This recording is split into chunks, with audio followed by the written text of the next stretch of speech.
नमस्कार, मार्केट पंचनामे में आप सभी का स्वागत है। मैं हूं सुमित और बुधवार का दिन यानी कि बैंक निफ्टी की एक्सपायरी का दिन और भारतीय बाजारों में जो लगातार विनिंग स्ट्रीक था वो एक ही दिन में एक लूजिंग स्ट्रीक की तरफ बदल गया। यानी कि आप कह लीजिए कि सीढ़ियों से चढ़े और लिफ्ट से उतर गया आज एक ही दिन में। अच्छा सेल ऑफ था आज मार्केट्स के अंदर। 3% के आसपास की गिरावट मिड कैप इंडेक्स में देखने को मिली और जो सबसे ज़्यादा चहक रहे थे PSUs या जो सबसे ज़्यादा तेज़ी में थे उन सब में हैवी बिकवाली आते हुए दिखाई पड़ी। सभी सेक्टर इंडिसेस हरे निशान लाल निशान में बंद होते हुए दिखाई पड़े। भारी गिरावट वहां देखने को मिली और मेटल, पावर, ऑटो सबसे ज़्यादा आज टूटते हुए दिखाई पड़े। जहां PSU इन्वॉल्वमेंट है मेजरली वहां सबसे ज़्यादा बिकवाली रही। तो PSU पावर में बहुत है, PSU ऑयल एंड गैस में बहुत है, PSU मेटल में बहुत है, तो वहां प्रेशर सबसे ज़्यादा आता हुआ दिखाई पड़ा। कैश मार्केट में ये सेल ऑफ कहीं ज़्यादा था। 3000 शेयर बिकवाली में BSE के और करीब करीब 2200 शेयर NSE के, 2700 शेयर NSE के जो कि बिकवाली के साथ बंद हुए। 300 शेयरों में खाली तेजी रही। PSU banks heavy sell off में रहे। 9% यूको बैंक, यूनियन बैंक सब आते हुए दिखाई पड़े। तो एक अच्छा सेल ऑफ जिसकी मार्केट उम्मीद लगा रहा था वो आज आता हुआ दिखाई पड़ गया। आप रीज़न कुछ भी ढूंढ लो, रीज़न के लिए आपको जो अच्छा लग रहा हो। क्रूड में तेज़ी, हाँ हो सकता है एक रीज़न। आपको लगता है कि ओमनी जो नए कोरोना के वायरस बढ़ रहे हैं वो एक रीज़न, चलिए वो भी मान लेते हैं, हाँ एक वो रीज़न हो सकता है। एक्सपायरी का दिन था तो भी एक रीज़न हो सकता है। इसके अलावा लगातार तेज़ी थी प्रॉफिट टेकिंग, ये भी हो सकता है। या फिर गैन डेट, वो भी एक रीज़न हो सकता है। कुछ भी आप मान लीजिए जो आपको सही लगता हो। ये सारी चीज़ें पहले भी थी, सो ऐसा कुछ नहीं है। जब तेज़ी थी तब भी ये रीज़न थे, मंदी है तब भी ये रीज़न है। बाजार में बिकवाली आनी थी, प्रॉफिट टेकिंग कह लीजिए या थोड़ी बहुत जो सेल ऑफ की ज़रूरत थी वो आनी शुरू हुई है। पहला दिन है आज ये। और Adani group heavy sell off में आज वो भी रहा। 5 से लेके 10% तक के फॉल इस पूरे ग्रुप में आते हुए दिखाई पड़े। तो एक बिकवाली का दिन और फर्स्ट हाफ में फ्लैट, थोड़ी सी तेज़ी और उसके बाद हायर लेवल से तेज सेल ऑफ जो कि कैश मार्केट के शेयरों में आता हुआ दिखाई पड़ा। कई दिनों की तेज़ी पे इनफैक्ट एक ब्रेक लगा है। आज FI का DI का फिगर जो होगा वो इंपॉर्टेंट होगा, कैसे देखते हैं वहाँ कैसे कामकाज होता है। लेकिन हाँ, रुपया भी 83 के ऊपर, 83.17 के आसपास आता हुआ दिखाई पड़ा है, 83.18 के सामने। रुपये की कमजोरी, अगर आप चाहो एक और वर्ड जोड़ना या एक और रीज़न जोड़ना तो वो भी जोड़ सकते हो। सर तेज़ी और मंदी दोनों के रीज़न बाजार में हमेशा रहते हैं। अब आप क्या जोड़ना चाहते हो आपकी मर्जी है। ओके, आगे बढ़ते हैं और अब हम सवाल जवाब का सिलसिला शुरू कर लेते हैं। बातचीत कर लेते हैं कुछ सवालों को लेकर जो कि फेसबुक के ज़रिए या फिर यूट्यूब के ज़रिए आते हुए दिखाई पड़े हैं। सबसे पहला सवाल, चलिए क्योंकि आज सवाल ज़्यादा होंगे तो सीधे सवाल ही पे आता हूँ। सबसे पहला सवाल, snowman ask automotive fresh buying eight CMP। Yes Gaurang sir, आप कर सकते हो इन केस आप चाहो तो। लेकिन अगेन आपका स्टॉप लॉस 50 रुपये, 51 रुपये, पहला 55 स्टॉप लॉस है स्नोमैन का। अगर आप वो ठीक लगता है आपको वो स्टॉप लॉस लेना, और दूसरा आपके लिए 50 स्टॉप लॉस इसलिए बोल रहा हूँ क्योंकि ये लॉन्ग टर्म होल्डिंग नहीं होती, ये मोमेंटम बेस्ड पिक है। यहाँ प्रमोटर ने पार्टिसिपेट किया था इसलिए इनके लिए लेवल्स हैं। आस्क ऑटोमोटिव में क्योंकि आज पहला बड़ा सेल ऑफ आया है तो इसके केस में भी आप लास्ट जो ईयर लो लगे वही आपके लिए एक स्टॉप लॉस रहेगा, उसको आप फॉलो करिएगा। बाकी आप टाइम दे सकते हो तो आपके ट्रिगर्स को आपको ज़रूर देखना पड़ेगा। यहाँ प्रमोटर होल्डिंग है, वहाँ अर्निंग्स होंगी, इन दोनों का नजर रखिएगा। लास्ट क्वार्टर के अर्निंग आस्क के इतने अच्छे नहीं थे लेकिन वहाँ सेल ऑफ प्रमोटर का रहेगा, तो ये बात मैं पहले मेंशन करा था, आज भी मेंशन करूंगा। Did you get what was the reason of fall Sumit ji? Is it profit booking और due to increase in COVID cases? Saurabh sir, पता नहीं, आप कभी भी चाहो, आपके लिए है वो, जानकारी के लिए, कभी भी जब बाजार बहुत तेजी में हो, अपने ऑल टाइम हाइज पर भी हो, तब भी आप मंदी के रीजन ढूंढोगे, आपको मिल जाएंगे गूगल में। और अगर आप ऑल टाइम लो पर मार्केट हो, आप तेजी के रीजन ढूंढना चाहो तब भी आपको मिल जाएंगे गूगल में। तो रीजन हमेशा मौजूद रहते हैं। आप पिक वो करते हो जो आपको सही लगता है, मतलब हम सब पिक वही करते हैं जो हमें सही लगता है। बाजार अपनी चाल चलता है, रीजन हम अटैच करते हैं उससे। बेटर इज प्रॉफिट टेकिंग कह लीजिए। कल आपने शायद वो सुना नहीं था कि सबसे ज़्यादा सवालों के जवाब सवाल PSU पर आ रहे हैं। मैंने लाइन बोली भी थी, इसीलिए बोली थी कि जहाँ पे सबसे ज़्यादा सवाल आते हैं वहीं सबसे ज़्यादा डिस्ट्रीब्यूशन होता है। तो PSU में सबसे ज़्यादा बिकवाली आज आपको दिखाई पड़ेगी, इसीलिए क्योंकि डिस्ट्रीब्यूशन बहुत ज़्यादा वहाँ पर है। जहाँ डिस्ट्रीब्यूशन नहीं है वहाँ बिकवाली आज भी नहीं है, वहाँ बहुत साफ फ्लैट काम काज है। लार्ज कैप में बहुत सेल ऑफ नहीं आज लार्ज कैप में। क्या TCS, क्या रिलायंस, क्या HDFC बैंक इतने नहीं टूटे जितने मिड कैप टूटे हैं, क्योंकि वहाँ पर डिस्ट्रीब्यूशन कम है, वहाँ है ही नहीं किसी के पास शेयर, तो क्या करेगा आदमी। जहाँ शेयर ज़्यादा वहीं तो बिकवाली आएगी। इसलिए आज हेवी सेल ऑफ आता हुआ दिखाई पड़ा इस तरह के नोन शेयरों में या फिर जहाँ सबसे ज़्यादा सवाल आते हैं उन शेयरों में। आगे बढ़ते हैं, campus and doctor Lal path lab view. Deepak sir, campus में बहुत ज़्यादा डाउनसाइड शायद ना बचा हो क्योंकि वो ऑलरेडी बहुत टूटा हुआ है। डॉक्टर लाल पैथलैब हाल फिलहाल में कुछ टूटा है, लेकिन अगर आप लॉन्ग टर्म चाह रहे हो तो Apollo hospital is better in comparison to doctor Lal path lab.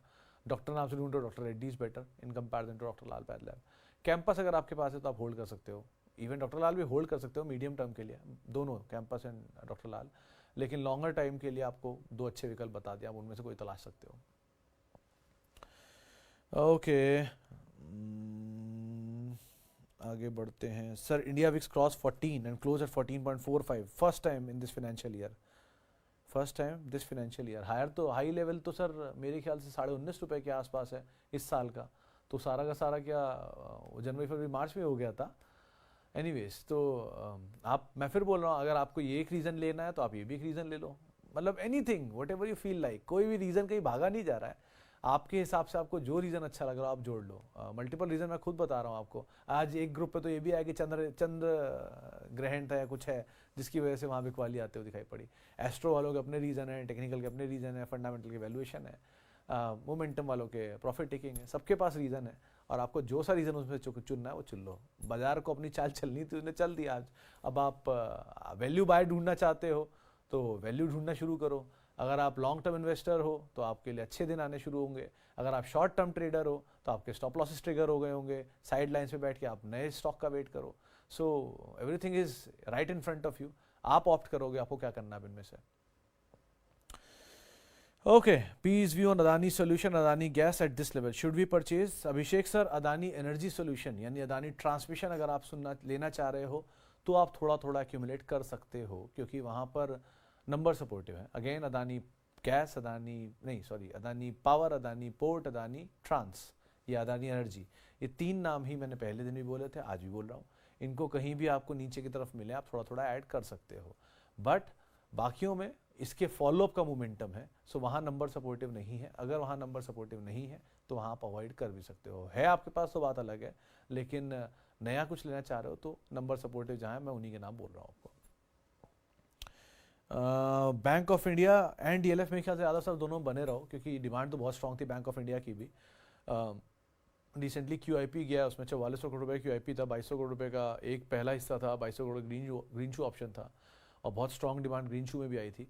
सो अच्छी डिमांड है, आप बने रहो, ज़्यादा बेटर है। 1 2 आपके लिए एक ही चीज़ ऑप्ट करना चाहूँगा कि मैं वैल्यू वाइज भी बेटर है। बाकी जो कंपेरेटिवली पीएसयू बैंक्स हैं उनमें सबसे सस्ता बैंक था जो आज थोड़ा और सस्ता हो गया है। सो मेरे ख्याल से बने रहो। आज के फॉल में ऐसा कुछ भी नहीं हुआ कि आपको पैनिक स्टेट में आ गए हो आप लोग कि बेचो बेचो बेचो सब खत्म हो गया, ऐसा कुछ नहीं होता सर। बाजार है, इसमें तेज़ी मंदी दोनों रहेगी। India growth story, India would be a third largest economy, 25,000 market, $1 trillion economy, ये सब अभी 4 दिन पहले सब लोग बोल रहे थे। सो बदला कुछ नहीं है, अभी भी सिचुएशन वही है ना, 4 दिनों में सिर्फ भाव बदल गए हैं। भाव के साथ भावनाएं बदली है, ऐसा मत करिए, अभी भी बने रहिए, जो वैल्यू आपको दिख रही है उसमें बने रहिए, सिंपल। और I am not against any long और short, too much of everything is bad obviously, always. हर टाइम की तेज़ी कहीं तो थमेगी, वो थोड़ी थमी है, कहीं की मंदी कहीं तो थमेगी, वो आई थी बीच में। सो ऐसी बिकवाली भी हमेशा नहीं रहेगी, ऐसी तेज़ी भी हमेशा नहीं रहेगी। एक रियलिस्टिक सिचुएशन बनती है, वो उसका फ़ायदा उठाइए, वहाँ पे पोजीशन लॉन्ग करिए। आपने अपनी लिस्ट बना के रखी होगी।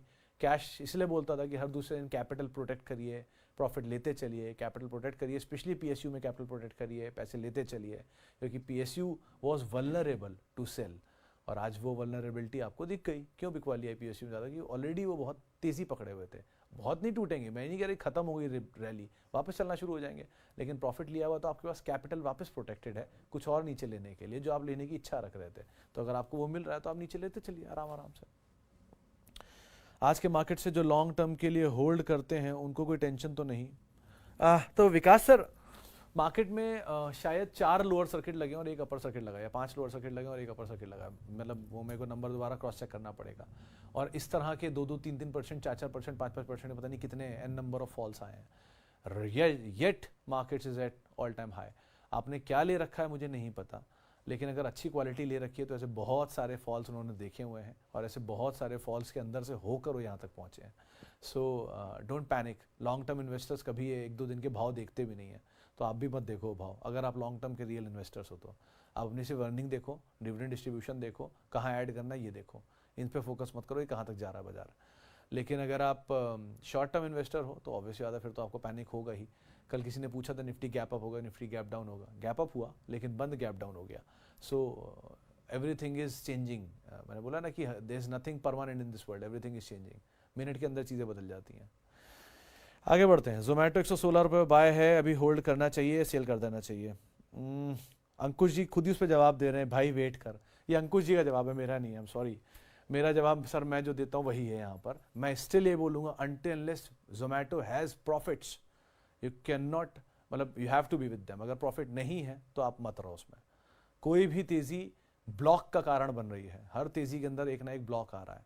उस ब्लॉक में कौन माल बेच रहा है और कोई माल खरीद रहा है। अगर कोई माल बेच रहा है तो उसने नीचे लेवल पे लिया होगा तभी बेच रहा है, और कोई खरीद रहा है तो उसमें प्रॉस्पेक्ट दिख रहे होंगे तभी खरीद रहा है। दोनों तरह की चीज़ें होती हैं, लेकिन स्मार्ट हैंड निकल रहे हैं, प्रॉफिटेबिलिटी तक है नहीं। सो ये क्वार्टर तो अच्छा ही रहेगा क्योंकि Q3 उनके लिए अच्छा होता है, दिसंबर एंडे डिमांड अच्छी है, स्विगी ने वैसे ही वो बढ़ा दिया है सरचार्ज, तो ये जोमेटो के लिए भी अच्छा ही रहता है।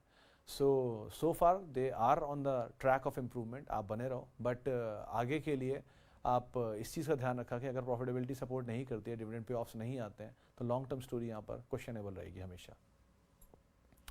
Tata communication and Tata investment good to accumulate always. Mamta ma'am, अगर आपके पास एपेटाइट है SIP की तो आप दोनों में SIP कर सकते हो, टाटा इन्वेस्टमेंट में भी एंड टाटा कम्युनिकेशन में भी। Tata communication, Tata consultancy, Tata investment and Tata tech, ये 4 नाम ठीक हैं। बट टाटा टेक के केस में इसकी फ्रॉथ निकलने दो, अभी इसमें बहुत फ्रॉथ है क्योंकि 700 रुपये का IPO और लिस्ट हो गया कहीं 1200 रुपया।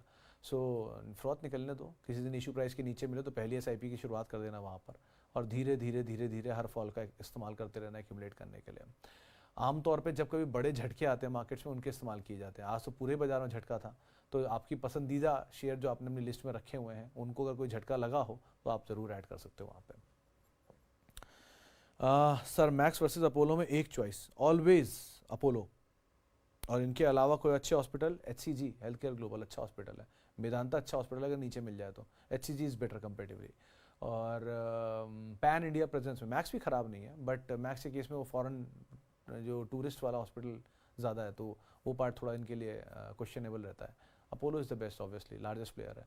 फोर्टिस इज़ बेटर, नई मैनेजमेंट का आना फोर्टिस के लिए अच्छा है, वो डेट रीपेमेंट भी किया है फोर्टिस मल्लार का स्टेक बेच के, सो ये भी काम करना चाहिए इनके लिए। तो Fortis, Apollo, HCG and Medanta, these are good.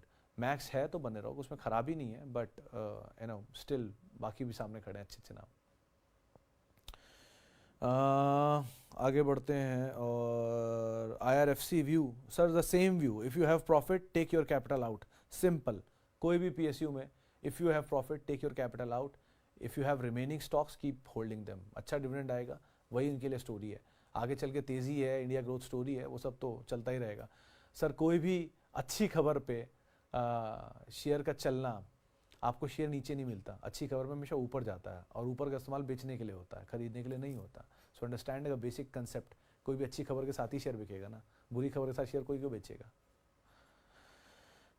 आगे बढ़ते हैं, और अब कुछ सवाल ज़रा लेता हूँ यूट्यूब के ज़रिए भी, क्योंकि आज वहाँ भी बहुत सवाल आ रहे हैं। Okay Sumit sir, really appreciate, thank you Jain साहब and resolving queries. Can Sona BLW, Shanti Gear, Dalmia Bharat, CEAT be a major part of our portfolio? CEAT could be, Shanti could be, Sona and Dalmia से Dalmia could be। सोना को इसलिए नहीं बोलो जैसे IPO बहुत समय नहीं हुआ, बाकी 3 की आपकी जरा हिस्ट्री चेक करो। शांति गियर इतनी पुरानी कंपनी, मुरगप्पा ग्रुप की, डालमिया भारत ग्रुप की कंपनी, और one of the largest revenue generator for them. And third is CEAT, is Goenka group की one of the largest company, Italian company थी, इंडिया में टेक ओवर हुआ इसका, एंड लार्जेस्ट 2 व्हीलर शायद tyre बनाने वाली कंपनी भी है। सो इनकी पुरानी हिस्ट्रीज़ हैं, इसलिए आप इनको होल्ड कर सकते हो for a longer duration of time for your core portfolio even. लेकिन सोना could be a part, but with time if they perform well, आप थोड़ा अगर समय दे दे अच्छा, और तो आप ज़रूर रह सकते हो उसमें। लेकिन अभी के लिए सोना आपके पास है तो आप बने रहो, मतलब सोना गोल्ड वाला सोना है, सोना BMW अगर आपके पास है तो आप बने रहो, और आप होल्ड भी कर सकते हो, बस नंबर्स पे नज़र रखना इसके ऊपर। सर IPO कभी मिलता क्यों नहीं, इसके चांसेस इंक्रीज कैसे कर सकते हैं, और ये बेसिक पे अलॉटमेंट होता है। शिवांग जी मतलब मैं बहुत साफ और एक नॉर्मल सी बात पूछना चाहता हूँ आपसे। अगर एक कंपनी अच्छी है, उसका IPO आया है, तो कंपनी का IPO आपको नहीं मिला तो खुले बाजार से ले लो। अगर आपको लगता है कि नहीं उसका लिस्टिंग गेन मुझे चाहिए था, आपको लॉटरी खेलनी है, तो लॉटरी के लिए तो बहुत अच्छा रेस कोर्स बना ही हुआ है, हर शहर में होता है, दिल्ली में भी है, मुंबई में भी है, कहीं भी खेल लो। Lottery is always a lottery, इधर यू विल गेट इट और यू विल फेल। तो लिस्टिंग गेन के लिए अगर आपको खेलना है तो you always have a choice of different stocks, लेकिन अगर आपको लॉन्ग टर्म लेना है तो कभी भी ले लो, लिस्टिंग के बाद ले लो, कहाँ भागा जा रहा है, नीचे ले लो, थोड़ा सा आएगा तो एक्यूमुलेट कर लो, एसआईपी कर लो। इतना नहीं समझ में आया मुझे कि 299 रुपये का डीमार्ट आपने 600 रुपये पे लिया होता तो आपको लिस्टिंग गेन के 600 रुपये में सिर्फ 300 रुपये मिले, लेकिन 600 रुपये का डीमार्ट जिस दिन लिस्ट हुआ था उस दिन लिया होता तो उसके बाद तो 7,000 रुपये तक भी गया था, या आज भी 3,000 4,000 रुपये है तो भी आपको मल्टीपल टाइम ऊपर आ गया। अच्छा था ना वो कंपनी, तो क्या दिक्कत उसको लेने में। अच्छी कंपनी अगर अच्छे दाम पर लिस्ट भी हो रही है उसके बाद भी आप उसे ले रहे हो तो भी तो आपको प्रीमियम मिल ही रहा है ना, और प्रीमियम कहीं तक जा सकता है कि अनंत है, वो तो ऊपर तो अनंत होता है ना। लेकिन लिस्टिंग के बीच के 100-150 रुपये 200 रुपये के चक्कर में हमेशा आप आईपीओ में अलॉटमेंट लगाते रह रहे हो, ब्लॉक हो रहा है, बात कर रहे हो 4 तरह की, नहीं मिल रहा नहीं मिल रहा नहीं मिल रहा, क्या ही फर्क पड़ गया उसको नहीं मिलने से। वो लिस्टिंग गेन खाली आपको चाहिए तो उसके लिए तो बहुत सारी चीज़ें बाजार में करने के लिए। इंस्टेड ऑफ दिस तो prefer quality and prefer the way how to buy quality instead of ये लिस्टिंग गेन और छोटा छोटा 100 रुपये 200 रुपये 500 रुपये। मतलब एग्जाम्पल बहुत अच्छा मुझे याद भी आ रहा है, टाटा टेक के आईपीओ में एक लॉट अगर किसी को लगता था तो उसको 15,000 रुपये मिल रहे थे। उस 15,000 रुपये के लिए इतनी मगजमारी 10 अकाउंटों से भरा गया, इस फैमिली अकाउंट से उस फैमिली अकाउंट से इतने लॉट लगाए गए 15,000 रुपये के एक लॉट के चक्कर में। अगर आपको वो नहीं भी मिलता है तो भी टाटा टेक में कितना अंतर आ गया। अगर आप मल्टीबैगर मानते हो टाटा टेक को तो आज ले लो, मल्टीबैगर बनना तो मल्टीबैगर आगे बन जाएगा, 500-700 रुपये तो बढ़ा है अपने भाव से, अर्निंग बढ़ेगी तो वो भी एडजस्ट हो जाएगा with time. So long term में कोई फर्क नहीं पड़ता सर, अगर आपने लिस्टिंग पे आईपीओ पे मिला आपको मिला या बाद में लिस्ट होने के बाद लिया है। सो लॉन्ग टर्म विजन है तो बात अलग है, शॉर्ट टर्म है तो फिर तो कुछ भी नहीं कह सकता ना मैं। ओके आगे बढ़ते हैं और कुछ सवाल के ले लेते हैं। Sir Nifty ETF long term SIP daily plus next Nifty long term SIP daily. ज़्यादा सर डेली का फ्रीक्वेंसी 365 दिन आप ईएमआई कटवाओगे अपनी, मतलब एसआईपी कटवाओगे अपनी, मतलब 365 दिन होते हैं, सेशंस में और कम हो जाएगा, लेकिन इतनी एसआईपीज का फ्रीक्वेंसी आपको लगता है ठीक है? आप कितने टाइम तक कर पाओगे इसको? 10 साल 20 साल? तो आपका तो कॉपस बहुत बड़ा हो जाएगा। और मतलब अगर आप कर सकते हो तो कर लो, इसमें कोई हार्म नहीं है, लेकिन डेली की फ्रीक्वेंसी कुछ ज़्यादा जल्दी नहीं हो गई? हफ्ता कर लो बेटर नहीं है, या महीना कर लो इन केस अगर आप करना चाह रहे हो तो, 15 दिन कर लो, 20 दिन कर लो, एक महीने में 4 कटवा लो, लेकिन डेली इज़ वेरी फ्रीक्वेंट। तो आप इंडेक्स पे रोज़ वाला पोजीशन ले रहे हो लॉन्ग और शॉर्ट, इस तरह की पोजीशंस के साथ मतलब I have not tried yet, लेकिन ऐसा थोड़ा रिस्की सा लग रहा है मुझे ये, क्योंकि आप रोज़ एसआईपी कर रहे हो। एसआईपी सिस्टमैटिक वे में एक महीने में आप क्वांटम बढ़ा लो, आप अगर रोज़ के 100 रुपये खर्च कर रहे हो तो महीने के 3,000 रुपये खर्च कर दो, सिंपल सी बात है। लेकिन क्वांटम बढ़ा के आप ज़्यादा बेटर नहीं कर सकते आप रोज़ एसआईपी करने की बजाय। रोज़ एसआईपी खरीद रहे हो यानी इंट्राडे में निफ्टी खरीद बेच रहे हो आप, और क्या कर रहे हो? सो इस तरह की सिचुएशन से अच्छा तो एसआईपी आप विद टाइम कर लो। एसआईपी में प्रॉब्लम नहीं है, कर सही रहे हो, but frequency of SIP check कर लो एक बारी। मतलब I am not the right man for that, किसी पर्सनल फाइनेंस का गेस्ट आपको ज़्यादा अच्छा बता पाएगा, लेकिन ऐसा मैंने कभी सुना नहीं किसी को करते हुए। AWL के लेटेस्ट रिजल्ट कब तक आएंगे? नो आइडिया, 19 तारीख के पहले रिजल्ट शुरू है, आज HDFC बैंक ने बोला है 19 को नंबर उनके आ रहे हैं, 9 तारीख से TCS शुरू हो जाएगा, सो आएंगे जनवरी में ही, आप वेट एंड वॉच करिए, ज़्यादा बेटर है। Okay Adani energy 1000 what is your future outlook for this stock as it is worth holding for future? Shashank sir number तो सोफा यही कह रहे हैं, है वैल्यूएशन में महंगा, लेकिन सुपर महंगे से थोड़ा कम महंगा जरूर हो गया है, क्योंकि नंबर आ रहे हैं इसके, बाकियों में तो नंबर ही नहीं है। सबसे अच्छा नंबर तो अदानी पोर्ट के हैं, सेकंड नंबर पे अदानी पावर है, उसके बाद कहीं ट्रांस आता है। सो इसलिए इसमें मुझे लगता है कि बने रह सकते हो आप, और बहुत टूटा भी है, GQG ने मान लिया 760 रुपये में, सो आपके लिए 760 स्टॉप लॉस हमेशा बोलता हूँ, उसके आसपास कहीं आया तो ऐड भी कर सकते हो, बाकी बने रहो, कोई हार्म नहीं है ऐसा। तो अदानी पे सुप्रीम कोर्ट का फाइनल डिसीजन कब तक आ सकता है? सर ये तो दो ही लोग जानते हैं, इधर अदानी या सुप्रीम कोर्ट, मैं कैसे बताऊं? अभी जो डेट थी वो पोस्टपोन हो गई है, एंड विद टाइम वो पोस्टपोन होती रहती है। So better is to keep an eye over it, क्या अपडेट वहाँ से आता है, लेकिन एग्जैक्ट नंबर क्या होगा या एग्जैक्ट डेट क्या होगी, it is very difficult for me to say as of now, अभी के लिए। तो चलिए एक और सवाल लेता हूँ। Right level to entry Coal India for 4 to 5 years। अगर अंदर सर आप डिविडेंड के लिए पिकअप करना चाह रहे हो देन इट्स फाइन, लेकिन अगर डिविडेंड के लिए नहीं लेना चाह रहे हो तो थोड़ा भागा हुआ है। SIP वे में थोड़ा थोड़ा एक्यूमुलेट करोगे तो आपकी यील्ड बेटर होती जाएगी डिविडेंड फॉर्म में। Coal India is not a wealth creator stock, but it's a regular ATM machine for dividend yielding people. So आपके लिए बेटर है कि अगर आप डिविडेंड के लिए आधार मान के उस पर एंटर करना चाह रहे हो तो इट्स अ गुड जोन 2। लेकिन अगर आप लॉन्ग टर्म स्टोरी और बड़े कैपिटल एप्रिसिएशन चाह रहे हो तो उसके लिए शेयर ऑलरेडी बहुत चल चुका है। चलिए फिलहाल अब इतने सवालों शामिल करूंगा, माफ़ी उन सभी लोगों से जिनसे बातचीत नहीं हो पाई, और बहुत बहुत शुक्रिया उन सभी लोगों का जिन्होंने सवाल पूछा। आपसे मुलाकात होगी अब 5:30 बजे शाम को, और पैनिक वाली स्टेट नहीं है अभी भी, एज ऑफ नाउ थोड़ी प्रॉफिट टेकिंग मार्केट्स में आई है। और आप मेरे साथ जुड़ सकते हो। @सुमित रिसर्च मेरा ट्विटर हैंडल है। किसी भी निवेश से पहले अपने वित्तीय सलाहकार की राय ज़रूर ले लें, और CNBC आवाज़ के YouTube पेज पर, फेसबुक पेज पर आप 3:30 बजे के बाद सवाल पूछ सकते हैं। नमस्कार।